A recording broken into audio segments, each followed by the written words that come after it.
시편 34편에 기록된 이 말씀을 통해서 하나님께서 주시는 은혜를 우리가 함께 나누기를 원합니다. 이 시편 34편은 시제에 기록이 되어 있는 것처럼 아비멜렉 앞에서 미친 채하다 쫓겨나서 지은 시라고 기록이 되어 있습니다. 여러분 사무엘상 17장 이후에 보시면 다윗은 골리앗을 죽인 이후에 그 공을 인정받아서 왕궁에서 일을 하게 됩니다. 그런데 사람들이 사울은 천천히고 다윗은 만만이라고 하면서 다윗을 칭찬하면서부터 사울 왕이 다윗을 미워하게 됩니다. 그리고 시간이 지나면서 사울이 다윗을 미워하는 정도가 아니라 아예 다윗을 죽이려고 창을 던지기도 하고 나중에는 군사들을 보내어 죽이려고 할 때 다윗은 할 수 없이 도망을 다니게 된 것입니다. 처음에는 다윗이 하나님을 의지했지만 한 나라의 왕이 군대를 이끌고 온 나라를 뒤지고 다닐 때 다윗은 두려움을 느끼게 되었고요.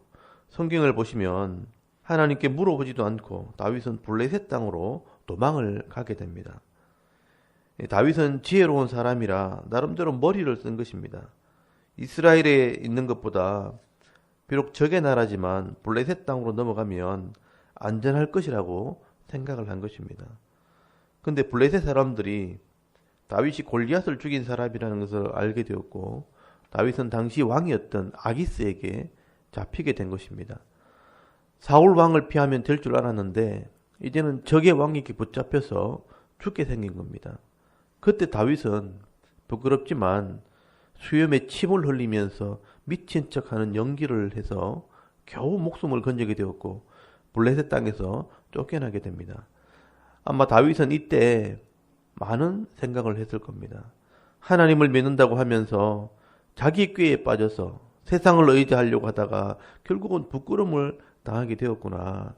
큰 교훈을 얻게 되었던 겁니다. 그리고 그 어려운 순간에도 다윗의 기도를 들으시고 또 응답하시는 그 하나님을 생각할 때 감사하게 된 것입니다.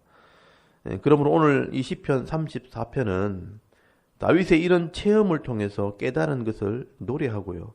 또한 성도들에게 교훈을 주기 위해서 기록한 시라고 생각하시면 됩니다. 먼저 우리 1절에서 6절까지 말씀은 다윗의 찬송입니다. 하나님께서 다윗의 기도를 들으시고 응답하셨다는 것입니다. 그래서 1절에서 3절까지 말씀을 보시면 내가 여호와를 항상 송축하며 내 입술로 항상 주를 찬양하리다. 내 영혼이 여호와를 자랑하리니 곤고한 자들이 이를 듣고 기뻐하리로다. 나와 함께 여호와를 광대하시다 하며 함께 그 이름을 높이세라고 찬송을 합니다. 여러분 다윗은요 하나님을 찬송하고 자랑할 수밖에 없습니다. 4절에 또 보시면 내가 여호와께 간구하며 내게 응답하시고 내 모든 두려움에서 나를 건지셨도다라고 고백을 합니다. 여러분 6절에도 보시면 이 곤고한 자가 부르짖음에 여호와께서 들으시고 그의 모든 환난에서 구원하셨도다라고 찬송을 합니다. 여러분 다윗은 적의 왕에게 끌려가면서 그 위급한 순간 그 짧은 시간에 정말 간절하게 하나님께 기도했다는 겁니다. 그런데 하나님께서요 이 다윗의 기도를 들으신 것입니다. 그래서 내 모든 두려움에서 나를 건지시고 모든 환난에서 구원하셨다라고 노래하는 것입니다. 그리고 7절에 보시면 백성들에게 선포를 합니다. 여호와의 천사가 주를 경외하는 자를 둘러 진치고 그들을 건지시노도다라고 말씀을 합니다. 여러분 결국 하나님을 경외하는 이 믿음을 가진 자들은요 하나님께서 천사를 통해서 우리를 보호하시고 때로는 시마다 때마다 도와주신다고 말씀하는 것입니다. 저도 사실 이런 경험을 할 때가 많이 있습니다. 눈으로 확인할 수 없는 부분이지만 말씀을 통해서 볼 때 하나님께서는 천사를 통해서 일하신다는 것을 믿을 수밖에 없습니다. 하나님께서는 이렇게 성도들이 잔머리를 굴리다가 사고를 치기도 하고 위급한 일을 당하기도 하지만 이렇게 믿음 있는 자들을 위해서 천사들을 통해서 보호하시고 도와주신다는 겁니다. 여러분 히브리서 1장 14절에도 보시면요 분명히 말씀을 합니다. 모든 천사들은 섬기는 영으로서 구원받을 상속자를 위하여 섬기라고 보내심이 아니냐라고 말씀을 하고 있습니다. 그래서 성경에도 보면 천사들의 사역이 많이 기록이 되어 있습니다. 다니엘이 사자굴에 들어갔을 때도 천사들이 사자의 입을 막았고요. 베드로가 감옥에 갇혀 있을 때도 천사가 와서 풀어주었고요. 또 엘리야 선지자가 지쳐 힘들어서 로뎀나무 아래 누워 있을 때도 천사가 와서 위로해 주었다라고 기록을 하고 있습니다. 여러분, 다윗도 아마 위급한 상황이 있을 때마다 천사를 통해 도와주신 것을 체험한 것 같습니다. 그래서 다윗은 성도들에게 교훈을 합니다. 이런 8절에서 14절까지 성도들을 향한 교훈의 말씀입니다. 8절에 보시면 너희는 여호와의 선하심을 맛보아 알지어다. 그에게 피하는 자는 복이 있도다라고 말씀을 합니다. 모든 성도들이 이런 하나님의 도우심을 체험해 봐야 그 은혜를 알게 된다는 것입니다. 그래서 하나님의 선하심을 맛보아 알지어다. 그렇게 말씀을 하는 겁니다. 하나님을 믿는 성도라면 누구든지 이런 경험을 할 수 있다는 겁니다. 그래서 성도들은 이런 어려운 일을 만났을 때 엉뚱한 데 찾아가지 마시고요. 하나님의 은혜를 구함으로 이 은혜를 맛보아 알아라. 삶 속에서 이 하나님의 은혜를 누려라 라고 말씀을 하는 것입니다. 그리고 성도들이 이런 하나님의 선하심을 맛보려면 어떻게 해야 되는가? 여러분 9절에 잘 보시면요. 너희 성도들아 여호와를 경외하고 그를 경외하는 자에게는 부족함이 없도다. 젊은 사자는 궁핍하여 줄일지라도 여호와를 찾는 자는 모든 좋은 것에 부족함이 없으리로다 라고 말씀을 합니다. 여러분 하나님의 선하심을 맛보려면 전적으로 하나님을 경외하라, 두려워하라. 여러분 이 경외한다는 말은 두 가지 의미가 있습니다. 하나님을 사랑하고 하나님을 두려워한다라는 의미가 있습니다. 여러분 두려워하기 때문에 반대로 이야기하면 하나님 편에 서게 되는 것입니다. 그래서 하나님을 사랑하고 두려워하는 것이 바로 경외하는 것입니다. 근데 여러분 젊은 사자같이 경험도 없으면서 자기 힘만 믿고 이리 뛰어다니고 저리 뛰어다니는 사람들은요 궁핍하여 줄이게 된다라고 말씀하는 겁니다. 그러나 전적으로 하나님을 두려워하는 사람들, 경외하는 사람들은 하나님께서 책임져 주시기 때문에 절대로 부족함이 없게 된다라고 말씀을 하는 것입니다. 여러분 조금 있다고 내가 조금 안다고 교만하다가 다 잃어버리는 게 낫습니까? 조금 적게 가져도 좀 부족해도 잃어버리지 않고 영원히 누리는 게 낫습니까? 여러분 조금 적게 가지더라도 좀 부족하더라도 하나님을 경외함으로 하나님을 두려워함으로 영원히 부족함이 없는 은혜를 누리는 성도들이 되시기를 바랍니다.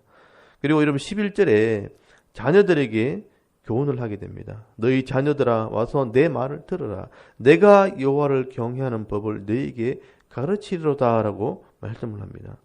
여러분 하나님을 경외하면 부족함이 없게 되는데 그럼 하나님을 경외하는 방법이 뭔가? 여러분 13절부터 설명을 하게 됩니다. 네 혀를 악에서 금하며 네 입술을 거짓말에서 금할지어다. 악을 버리고 선을 행하며 화평을 찾아 따를지어다 라고 말씀을 합니다. 여러분 이것이 레위기 율법에 나오는 말씀입니다. 악한 말과 거짓말을 하지 말라. 더 깊이 얘기하면요. 마음에서부터 악을 품지 말라는 말입니다.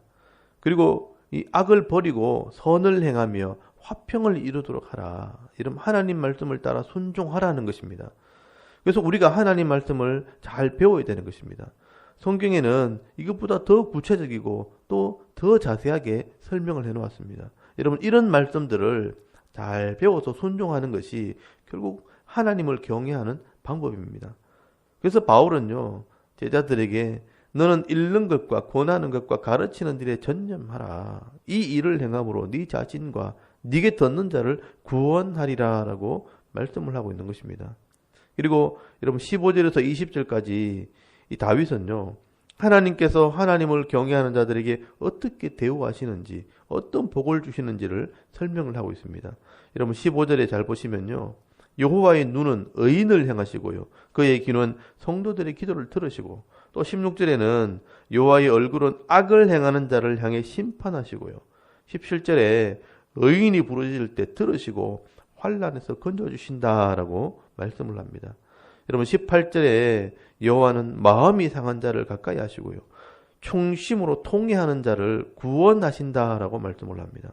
19절에는 의인이 고난이 많으나 걱정하지 않아도 되는 것은 모든 고난에서 건져주신다라고 말씀을 합니다.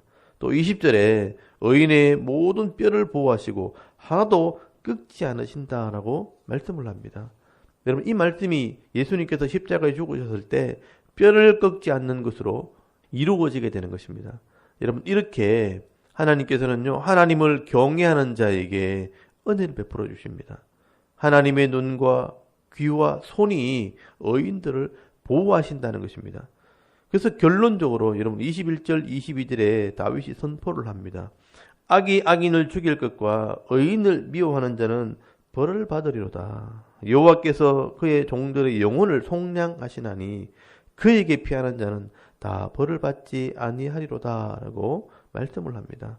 여러분, 악한 자들은요, 자기 지식과 힘으로 살다가 결국은 벌을 받게 되겠지만 의인들은 영혼이 구원을 받고요, 벌을 받지 않는다는 것은 반대로 이야기하면 복을 받고 생명을 얻게 된다고 말씀하는 것입니다. 여러분, 다윗이 이렇게 환경에 쫓겨서 자기 생각대로 한번 살아보려고 하다가 미친 척하는 이런 수치를 당하고 하나님의 깊은 은혜를 깨닫게 된 것입니다. 다시는 이런 세상의 방법이나 이런 세상의 지식을 의지하지 않고 하나님을 두려워하고 하나님을 사랑하는 삶을 살겠다는 것을 시로 기록을 하고 있는 것입니다. 오늘 이 다윗의 신앙 고백을 우리가 깊이 묵상하면서 초급한 마음에 우리가 실수하지 마시고요, 이 다윗이 경험했던 그 하나님의 선하심을 우리도 삶 속에서 체험하고 또 누리면서 살아갈 때 부족함이 없는 삶을 살아갈 수 있는 믿음 있는 성도들이 다 될 수 있기를 주의 이름으로 축원합니다. 아멘. 우리 잠깐 기도하기를 원합니다. 오늘도 세상의 방법대로 살기보다 하나님을 경외함으로 은혜와 복을 받는 그런 믿음 있는 성도들 되게 하옵소서. 또 나라와 민족의 안전을 위해서 우리 섬기는 교회와 가정과 자녀들의 믿음을 위해 또 개인의 기도 제목을 따라서 기도하고 오늘 하루 삶을 시작하도록 하겠습니다. 우리 잠깐 하나님께 기도드리겠습니다.